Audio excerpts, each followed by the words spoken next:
सतनाम साहिब बंदगी सभी भक्त आत्माओं को, सभी साधु संत समाज को। आज हम आप लोगों को बतलाएंगे सदगुरु कबीर साहब की अद्भुत वाणी से, जो वाणी इस प्रकार से बयान करती है कि मैंने परमात्मा को किस प्रकार से पाया।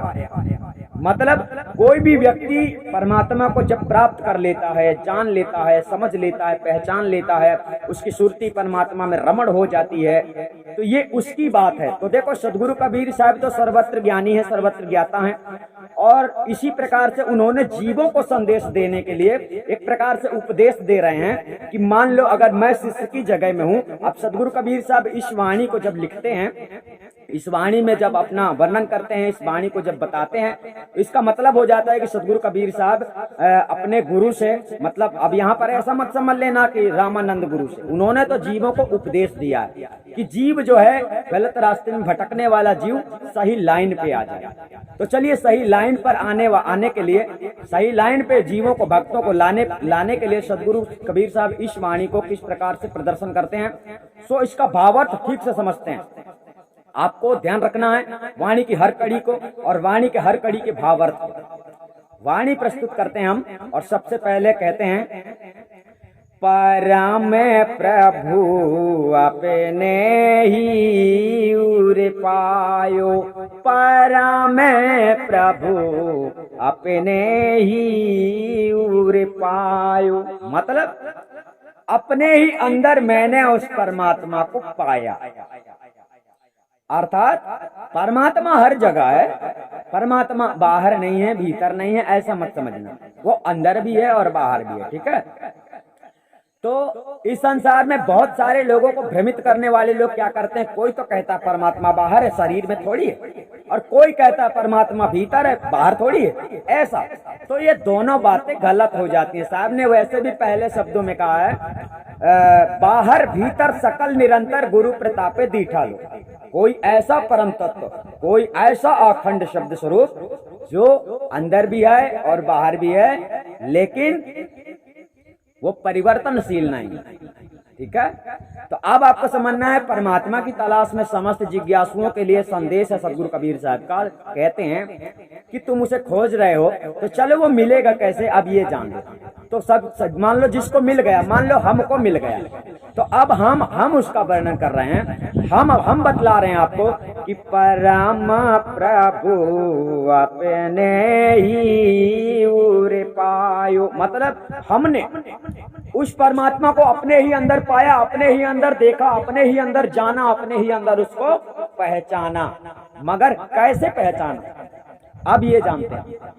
जन्म जन्म की मिट्टी कल्पेना, सद्गुरु भेद बतायो, परम प्रभु अपने ही उर पायो।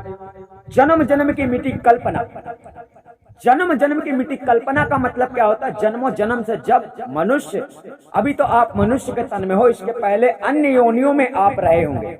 अन्य योनियों में जीव जंतु, कीड़ा मकोड़ा, गिद्ध, बाघ, शेर, चीता, यानी जो भी जीव प्राणी फंसे हुए हैं इस संसार में, वो सभी परमात्मा की कल्पना करते हैं। मतलब परमात्मा से मिलने की कल्पना करते हैं, क्योंकि इतना दुख होता है इस संसार में, इस भवसागर में इतना दुख है, इतना तकलीफ है, इतना कष्ट है कि आत्मा इसमें बिलखती है, तड़पती है। तो क्या करती है, कल्पना करती है कि हे प्रभु मेरी मुक्ति कैसे होगी, मेरी मुक्ति कैसे होगी, मेरी मुक्ति कैसे होगी। इस प्रकार से मुक्ति के नाम की ये कल्पना करती है, परमात्मा के प्राप्ति की कल्पना करती रहती है। यही जीवात्मा जो आज इस घट में बैठी है, मानव तन को पाकर बैठी हुई है, मानव तन को पाकर भूल गई है कि मैं पहले बहुत तड़पती थी, परमात्मा के लिए बिलखती थी, और आज मुझे परमात्मा को पाने का एक मौका मिला है। तो मनुष्य जो है इस मन के चक्कर में अपना दिमाग गुड़ गोबर कर देता है। क्यों? क्योंकि मन भ्रमित कर देता है, मन सही रास्ते पे चलने नहीं देता है। तो सही रास्ते पे आप चलना नहीं चाहते, इसका मतलब ये है कि आपकी ही लगन यहाँ संसार में लग गई, फिर भी अब नहीं कल्पना होती है, अब नहीं लगता है कि मुझे परमात्मा मिलना चाहिए, परमात्मा तो मिलना चाहिए, परमात्मा मुझे मिलना ही चाहिए। ऐसा आपकी अभी लगन नहीं, आधी अधूरी लगन है, मिल गया तो ठीक है, नहीं मिला तो भी ठीक है, ऐसा आप लोगों को लगता है। तो ये जिसका मन ऐसा लगता है नहीं मिला तो भी ठीक है, तो उसको तो नहीं ही मिलेगा, क्योंकि करोगे ही नहीं तो मिलेगा क्या, ढूंढोगे ही नहीं तो मिलेगा क्या, है ना। तो साहब इस वाणी पर दर्शाते हैं जन्म जन्म की मिटी कल्पना, अर्थात जन्मों जन्म से जिसकी कल्पना करते रहे वो कल्पना मनुष्य का तन पाकर जिस समय आत्मज्ञान प्राप्त हो जाता है, जब आत्मा परमात्मा का स्वरूप ज्ञान हो जाता है, जब आत्मा जीते जी उस परमात्मा में रमण हो जाती है।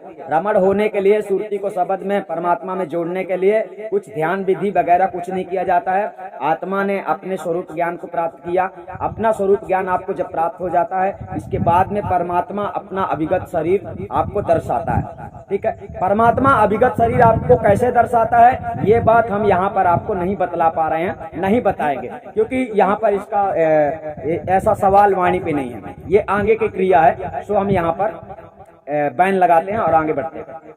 वाणी कहती है परम प्रभु अपने ही उर्पायो जन्म जन्म की मिट्टी कल्पना सदगुरु भेद बताए। जब भेद की बात आ जाए तो आप समझ लेना भेद का मतलब होता है गुप्त रहस्य और मरम, और तीसरा इसका सही अर्थ होता है परिचय, मतलब परमात्मा से परिचय करना, आत्मा का परमात्मा का परिचय करना, स्वरूप ज्ञान परिचय करना। ठीक है, तो कौन करवाता है? सदगुरु, सच्चा गुरु, भेदी गुरु। ठीक है, जो इस संसार में जीवों के कल्याण के लिए आते हैं और जीवों को सत्य मार्ग पे लगाते हैं और बंदी छोड़ माने जाते हैं। ठीक है, आत्माओं को, जीवों को मुक्ति का मार्ग देते हैं, मुक्ति दिलाते हैं और सतमार्ग पे चलाते हैं, तो बंदी छोड़ी हुए। तो इस प्रकार से शायद आगे की वाणी में क्या, आगे की वाणी में क्या कहते हैं, आप चलिए आगे बढ़ते हैं। साहब कहते हैं जैसे कुमार कंठमणि भूषण जान्यो कहूँ गवायो, कहूँ सखी ने आन बतायो मन का भ्रम नसायो। जैसे कुंवर कंठमणि भूषण जाने कहीं गवायो, कहूँ सखी ने आन बतायो मन को भरम नसायो। अब देखिए यहाँ पर क्या होता है, देखो आप वास्तव में परमात्म स्वरूप आत्म स्वरूप को भूल गए हो, कोई तंत्र मंत्र का विषय नहीं है, आप जानते थे, आप जानते थे मगर अब भूल गए हो। अब भूलने वाली बात कहो तो किसी वस्तु को आप नहीं भूल गए हो, आप खुद को भूल गए हो। ठीक है ना।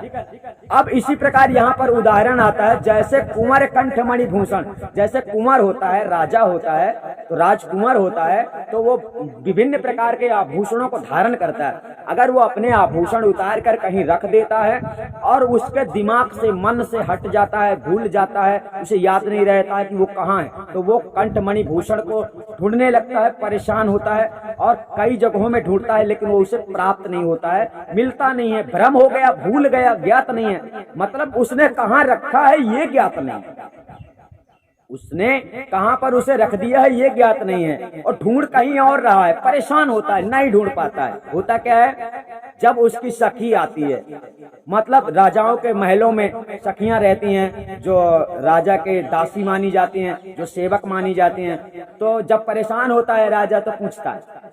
तो इस प्रकार से जब सखियां कंठमणि भूषण ला कर देती हैं, बोलती हैं यहाँ रखा है, वो ला कर देती हैं, तब उसका भ्रम समाप्त हो जाता है, वो टेंशन फ्री हो जाता है। जिसके लिए परेशान था, जो ढूंढ रहा था, वो चीज ला कर दे दिया उसने, परेशानी खत्म। ये कितना देर, कितना समय की बात है, ये 5 सेकंड 10 सेकंड का खेल है। सखी ने देखा होगा, बता दिया यहाँ पर रखा।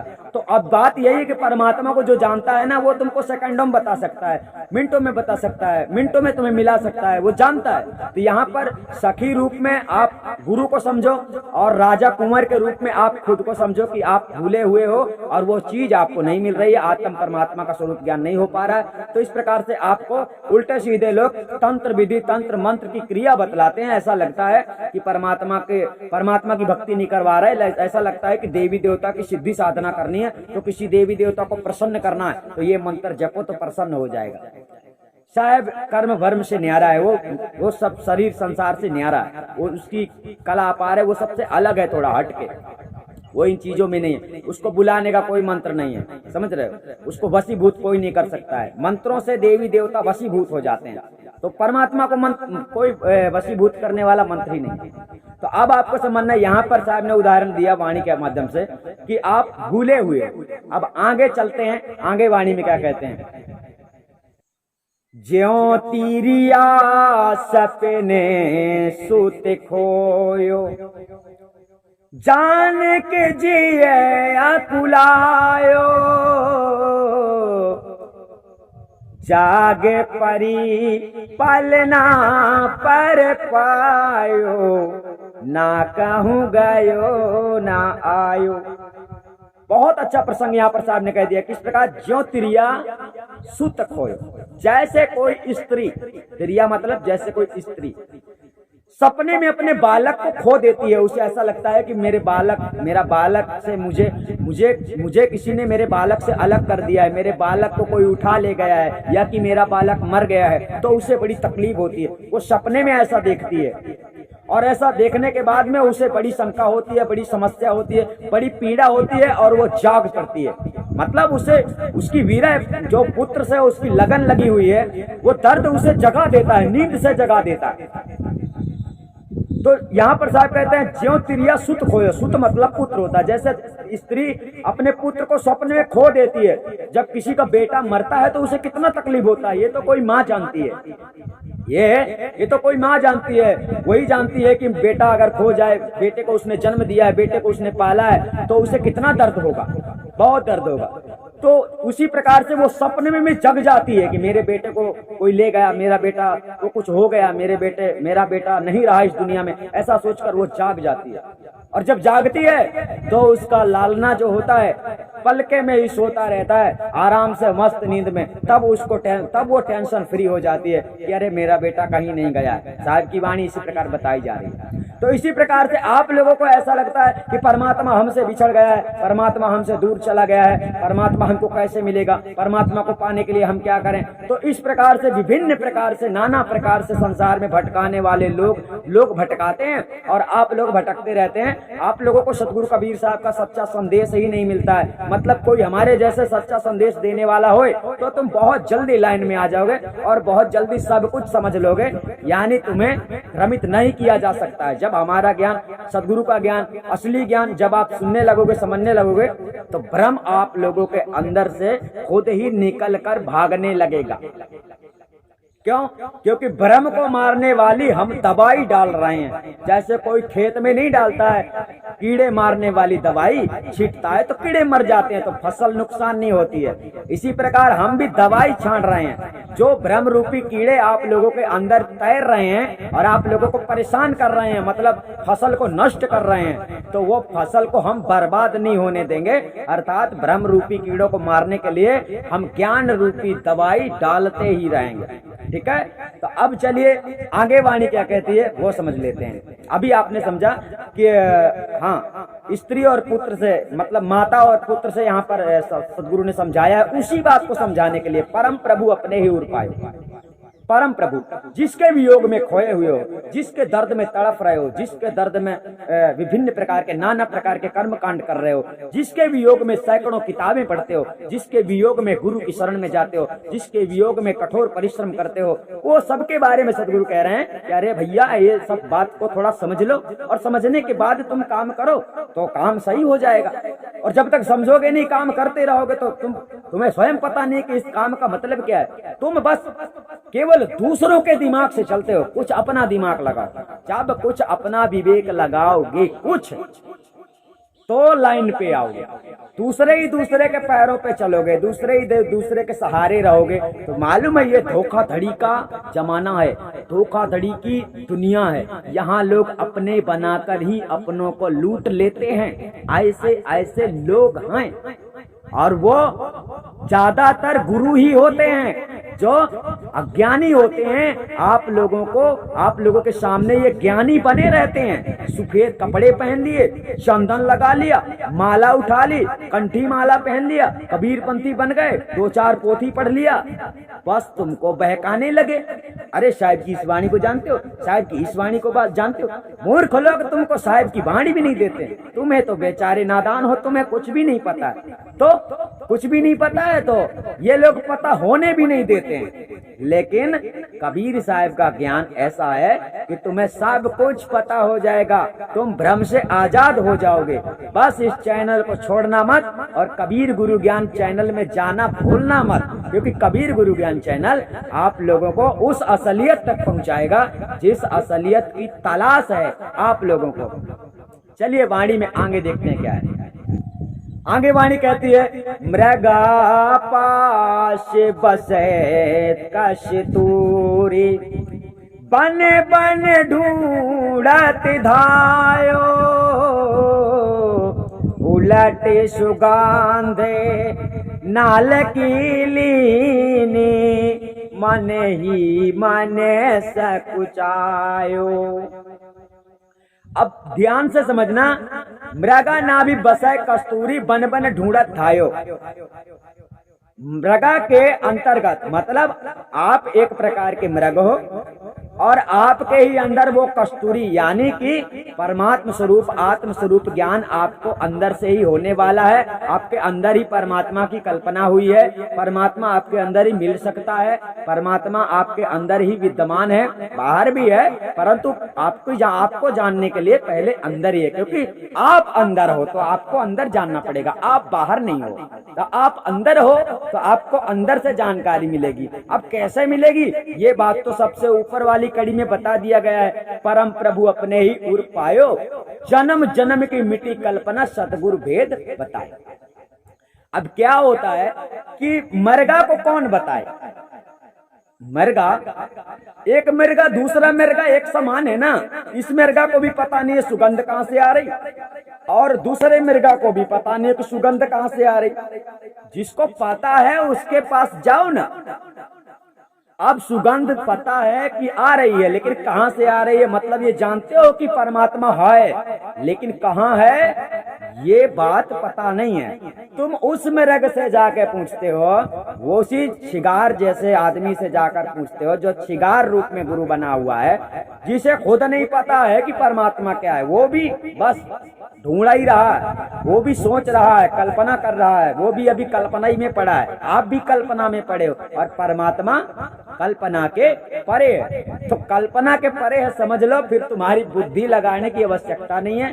बुद्धि लगा के नहीं ढूंढ सकते, मन से ढूंढ नहीं सकते, विवेक से ढूंढ नहीं सकते, उसको ढूंढने का कोई दूसरा उपाय नहीं है जब तक भेदी गुरु नहीं मिलता है। तो साहब यहाँ पर क्या कहते हैं कि मृगा नाभि बसाए कस्तूरी, बन बन ढूंढत धायो, उलट सुगंध नाभि की लीनी, मन ही मन सकुचाए। अब बहुत सारे व्यक्ति ऐसा ही है कि जब उन्हें आनंद आता है, थोड़ा बहुत आनंद मिला और कुछ विभिन्न प्रकार की चमत्कारिक शक्तियां प्रवेश हुई, किसी प्रकार का चमत्कार हुआ, किसी प्रकार का अनुभव हुआ, तो लोग समझते लगते हैं अरे मुझे तो बड़ा अनुभव हो रहा है, अरे परमात्मा को तो मैं जानने लगा हूँ। किसी को सुगंध आती है, कोई अनहद की धुन सुनता है, कोई ज्योति दर्शन करता है, किसी की वाणियां सत्य हो जाती हैं, बोलने लगता है तो उसकी बातें सत्य हो जाती हैं, तो वो अपने ही मन में मतलब पागल हो जाता है। मतलब उसे ऐसा लगता है कि मैं सब कुछ जानने लगा हूँ और जानता नहीं है, जानता कुछ नहीं। क्योंकि आत्मज्ञान जो नहीं होता, जिसको आत्मज्ञान नहीं है, वो समझ लो कि कुछ भी अभी नहीं जानता है। वो किताबें पढ़ के क्या जाना है, पोथी पढ़ जगमुआ पंडित भया न कोई, समझे। तो पंडित बनना है तो तुमको आत्मज्ञान चाहिए, आत्मज्ञान होगा तो आप ब्राह्मण माने जाओगे, समझे। ब्राह्मण वही है जो ब्रह्म को जानता है, ब्राह्मण वही है जो ज्ञाता है, ज्ञाता वही है जो आत्मा का ज्ञानी है, आत्मा का ज्ञान है जिसने, समझे। आत्मा का ज्ञान नहीं है ना तो समझो कि अज्ञानी हो। कितना भी किताब पढ़ लो, कितना भी कोई भी किताब पढ़ता रहे, चाहे कबीर साहिब का बीजा की पढ़ता रहे। तो साहिब क्या कहते हैं, साहिब के उपदेशों को आपको समझना है कि हिरण की तरह आप लोग दर दर भटकते हो। क्यों? ऐसे आदमी के पास जाते हो, एक हिरण दूसरे हिरण के पास जाएगा, एक हिरन दूसरे हिरन के हिरन का मतलब यहाँ पर साहब ने आदमी के ऊपर उदाहरण दिया है कि जैसे हिरन होते हैं ऐसे ही आदमी होते हैं, क्योंकि आप हिरनों के जैसे लोगों के पास ही जाते हो जो दूसरे हिरन को पता ही नहीं है कि सुगंध कहाँ से आ रही है, भटकते ही रहोगे, मतलब वो प्राप्त नहीं होगा, उसे जानोगे नहीं, उसे पहचानोगे नहीं, बस भटकते रहोगे। अभी भी भटक रहे हो, कल भी भटकोगे, परसों भी भटकते थे, यानी युगों युगों से भटकते थे और भटकते ही रहोगे। कब तक? जब तक सदगुरु कबीर साहब की वाणी पियोगे नहीं, वाणी का सम्मान नहीं करोगे, वाणियों पे चलोगे नहीं, साहिब की वाणी। सदगुरु कबीर साहब ने अपनी वाणियों का जाल फेंका है, इसमें इस धरती में इस जीवों को मुक्त करने के लिए अपनी वाणियों का जाल फेंका है। तो तुम साहिब का शब्द पकड़ लो ना, साहिब के पास ही जाओगे, साहिब का शब्द पकड़ो, साहिब के पास ही पहुंचोगे। साहिब का शब्द नहीं पकड़ रहे हो, काल दूतों का शब्द पकड़ रहे, तो तुम काल के जाल को पकड़ोगे तो काल के ही जाल में फंसोगे ना। साहिब के जाल में फंसो, साहिब के जाल में तब फंसोगे जब साहिब के शब्द को पकड़ लोगे। पकड़ो ना उसको, पकड़ना नहीं आता तो पकड़ो उसको। तो साहिब कह रहे हैं, कितना आसानी से इसमें समझा रहे हैं कि अगर मैं पाया, मतलब हम कह रहे हैं कि हम पाए परमात्मा को, तो हमने कैसे पाया? हमने भी सच्चे भेदी सतगुरु से पाया, प्राप्त किया, और उसे जब हम जाने तब हमें उसे, बात वही यहाँ पर आ जाती है कि कर नैनो दीदार महल में प्यारा है, कर नैनो दीदार महल में प्यारा है। जब आंखों से देख लिया, जब जान लिया, अब वो समस्त दिशा में समस्त इंद्रियां उसको जानती हैं। पहले कोई नहीं जानता था, जब नहीं पता था ना तो कोई नहीं जानता था, अब सब कोई जानता है। अब इस शरीर में रहने वाले सभी जानते हैं, इंद्रियों को भी पता है कि वो कौन है, कोई भी इंद्रियों सबको पता है। यानी पैर को भी पता है कि मुझे दारू की दुकान में नहीं जाना है, क्यों? क्योंकि पता है कि पैर फंस जाएगा मेरा, इसलिए नहीं जाना।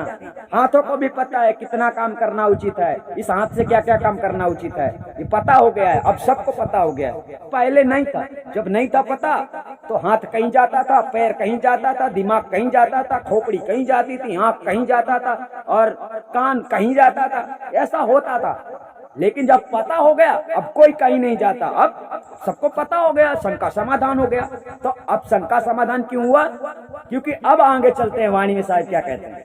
साहब कहते हैं, कहाँ है कबीर भाई है वह गति, ज्यों गूंगे गुर खायो, ज्यों गूंगे गुर खायो, ताको स्वाद कहो कहूँ कैसे, मन ही मने मुस्कायो।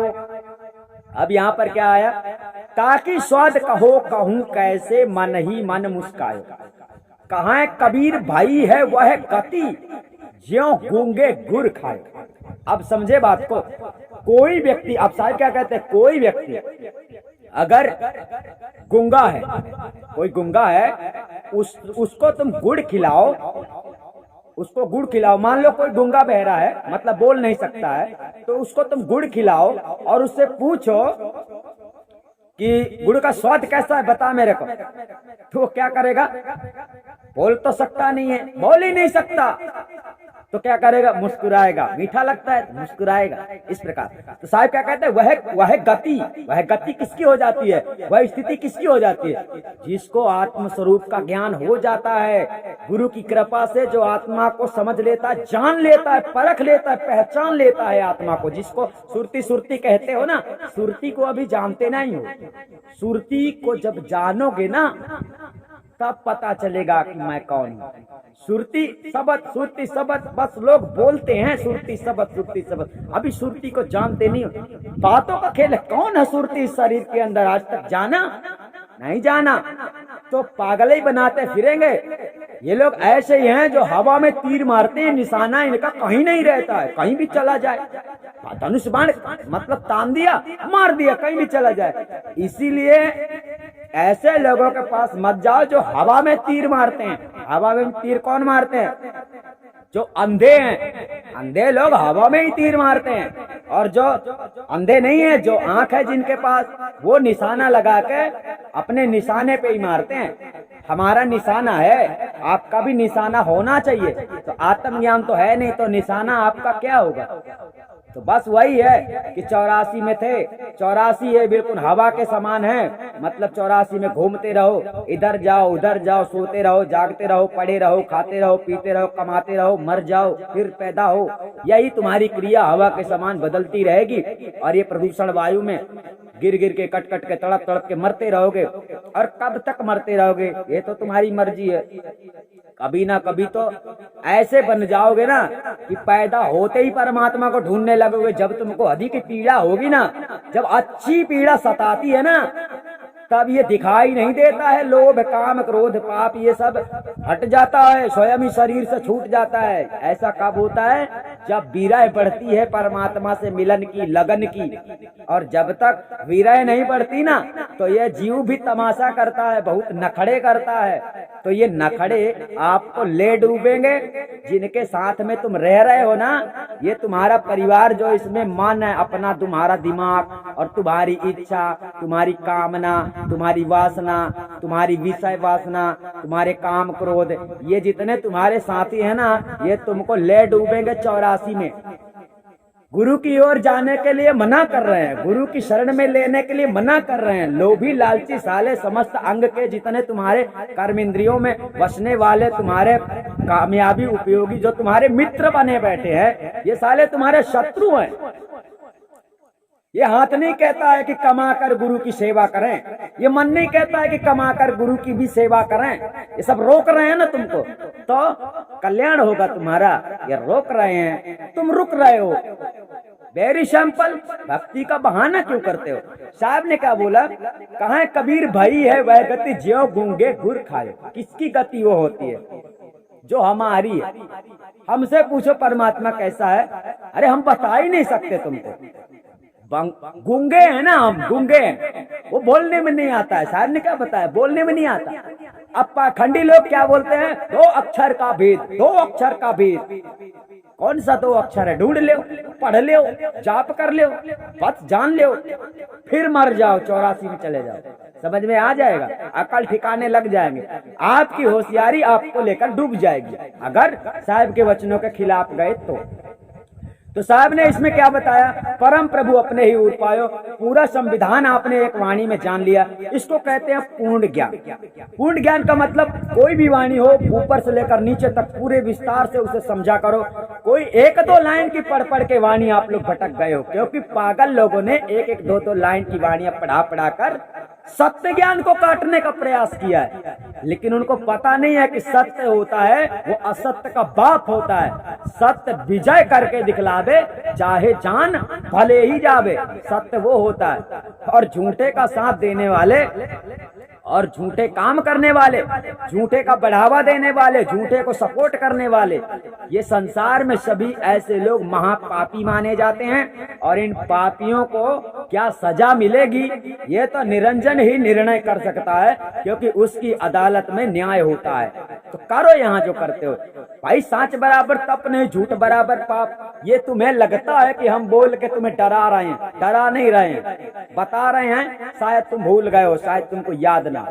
तो अभी आपने जाना परमात्मा को, परमपिता परमात्मा को जानने की कोई विधि विधान नहीं होता। वेदी गुरु होता है जो आपको परिचय करवा देता है, और जितनी समय परिचय करवा देता है उतनी समय आपकी दशा वही। अभी क्या है, अभी लोग कल्पना करते रहते हैं, ऐसा नहीं होगा, वैसा होगा, वैसा नहीं होगा, वैसा नहीं। पूरी जिंदगी तुम सोचते रहोगे, सोच नहीं पाओगे, समझ नहीं पाओगे, परख नहीं पाओगे, जब तक गुरु परखाएगा नहीं। जिस समय परखा दिया, जिस समय वो गुड़ तुमको खाने को मिलेगा ना, तो गूंगे हो जाओगे, बता नहीं पाओगे। ऐसी ही बात है, वो बताने योग्य नहीं है कि वो क्या है। वो बस एक बार जानो, और जब तक जानोगे नहीं तब तक मानोगे नहीं, जब तक मानोगे नहीं, जानोगे नहीं, मानोगे नहीं तो पहचानोगे नहीं, और जब तक पहचानोगे नहीं तो भटको, पौरों की तरह छत्तों में लिपटो, छत्तों में रस पियो। उल्टे सीधे जो गुरुआ होते हैं उनके शरण में जाओ, जिनके 1 करोड़ शिष्य हैं, झुंड के झुंड रहते हैं, उनके साथ रहो कुछ समय तक, वो रस पीना, फिर यहाँ का रस खत्म हो जाएगा तो फिर चले जाना मदीना। समझ गए? मतलब मर जाओगे तो फिर चले जाओगे 84, वही तुम्हारा मदीना है। तो सतनाम साहिब बंदी आप लोग समझ गए होंगे। वीडियो को ज्यादा से ज्यादा शेयर करें ताकि सदगुरु की वाणियों को सब लोग समझें। परमात्मा को पाना इतना आसान नहीं है, और इतना कठिन भी नहीं है। कठिन कब नहीं है? जब आप सत्य मार्ग पे चल पड़ते हो। और आसान कब नहीं है? जब आप रास्ते में चलने से डरते हो। बस रास्ते में चलने से डरते हो, बताए मार्ग पे चलना नहीं है तो रास्ता बहुत कठिन है, और बताए मार्ग पे चलते हो तो रास्ता आसान है। क्यों? क्योंकि गुरु आपको आत्मज्ञान करवा देते हैं, और आत्मज्ञान होने के बाद में आत्मचिंतन से परमात्मा के दर्शन आपको बड़े आसानी से हो जाते हैं। समझ गए? सतनाम साहिब बंदगी हम आपको फिर मिलेंगे।